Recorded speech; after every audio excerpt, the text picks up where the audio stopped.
Welcome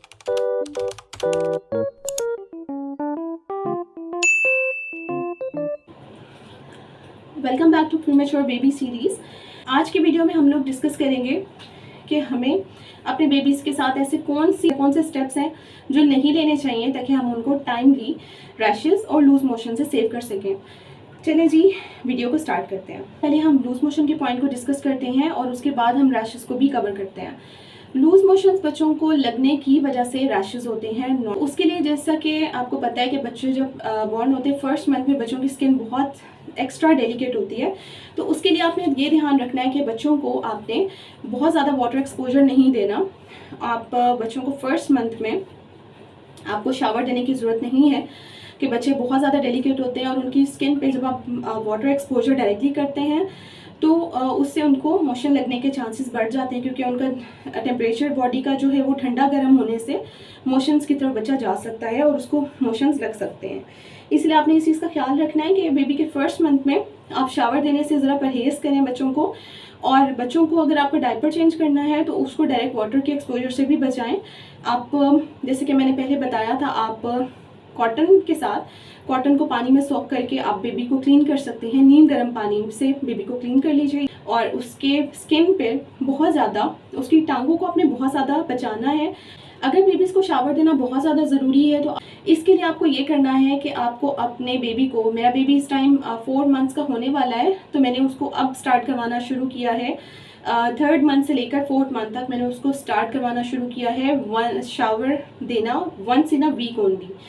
उसके अलावा अगर आपको बच्चे को हाइजीनिक रखना है तो आप उसको क्लीन कर सकते हो। लेकर टॉवल ले लीजिए, नीम गर्म पानी में उसको सोक कीजिए, उससे बेबी को क्लीन करते रहिए। लेकिन आपको बेबी को जब प्रॉपर शावर देना है तो वो once in a week enough होता है बेबी के लिए, छोटे बच्चों के लिए।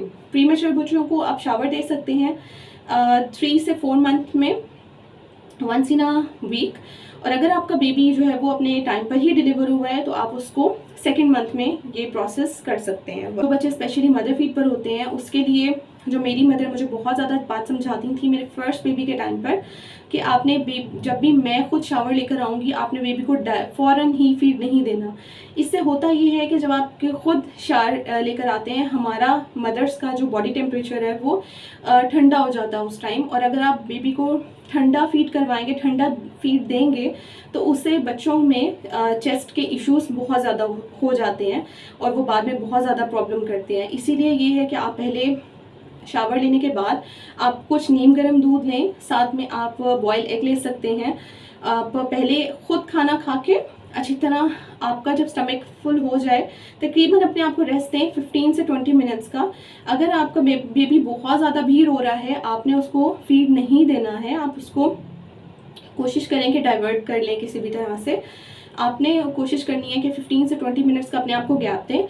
उसके बाद जब आपकी बॉडी टेम्परेचर आपका नॉर्मल हो जाए, आप खाना पीना कर चुके हों, आपका बॉडी टेम्परेचर नॉर्मल हो जाए, उसके बाद आप बेबी को फीड दें तो वो उसको के लिए बहुत ज़्यादा अच्छा रहेगा। इस पॉइंट ये है कि आपने बेबीज़ को जब शावर देना है उससे पहले आपने बच्चों को फीड कभी भी नहीं करवाना।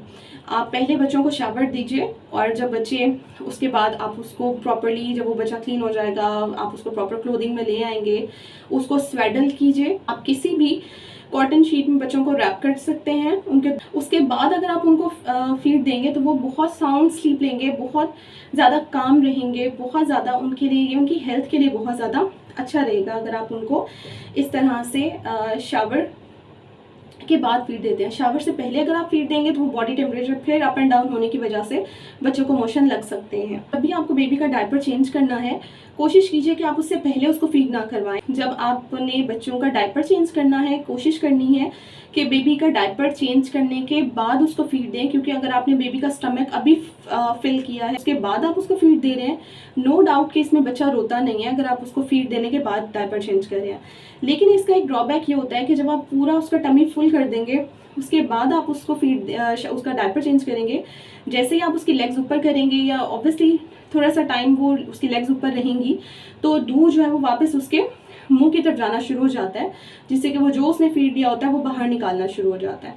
इस चीज़ का आपको ख़ास तौर पर ख्याल रखना है कि बच्चों को हम ये छोटी छोटी जो टिप्स होती हैं, छोटे छोटे जो मेथड्स होते हैं, वे आउट्स होते हैं, एक्सपीरियंस की बिना पर जो निकाले जाते हैं, ये बहुत ज़्यादा हेल्पफुल होते हैं कि कोशिश ये करें कि आप अपने बच्चों को टाइमली सेव कर लें इन सब चीज़ों से, ताकि आपको बहुत ज़्यादा परेशानी की तरफ ना जाना पड़े। बेबी रैशेस से रिलेटेड वीडियो में एक और पॉइंट ऐड करना चाहूँगी कि आपको अपने बेबी की स्किन के लिए, क्योंकि बेबी स्किन बहुत ज़्यादा डेलिकेट होती है, आपको प्रीमेच्योर बेबीज़ के लिए कभी भी बेबी वाइप्स को प्रेफर नहीं करना। ये प्रेफर करें कि आप कॉटन रोल को कैरी करें और बेबी वाइप्स से अपने बेबी को जो है वो सेफ रखें। मैंने बहुत सारे ब्रांड्स के भी बेबी वाइप्स जो है वो यूज़ किए हैं, जिसकी वजह से मेरे फर्स्ट बेबी को भी रैशेस बहुत ज़्यादा स्वेयर हो गए थे और उसको सूट नहीं किए थे बेबी वाइप्स। और सेकंड बेबी के टाइम पर मैंने बेबी वाइप्स को बिल्कुल भी जो है वो यूज़ नहीं किया, सेम रीज़न की वजह से, क्योंकि जब भी बेबी वाइप्स बेबी की स्किन पे यूज़ किया जाता है कुछ बेबी वाइप्स में अल्कोहल होता है, जिसकी वजह से बेबी की स्किन जो है वो इरिटेट होती है। आप कोशिश करें कि आप कॉटन रोल्स को कैरी करें अपने साथ, अगर आप ट्रैवल भी कर रहे हैं, और वैसलीन को कैरी करें ताकि आपको जहाँ पे भी रिक्वायर्ड हो आप इजीली बेबी को क्लीन भी कर सकें और उसको बाद में क्योर करने के लिए वैसलीन का यूज़ कर सकें।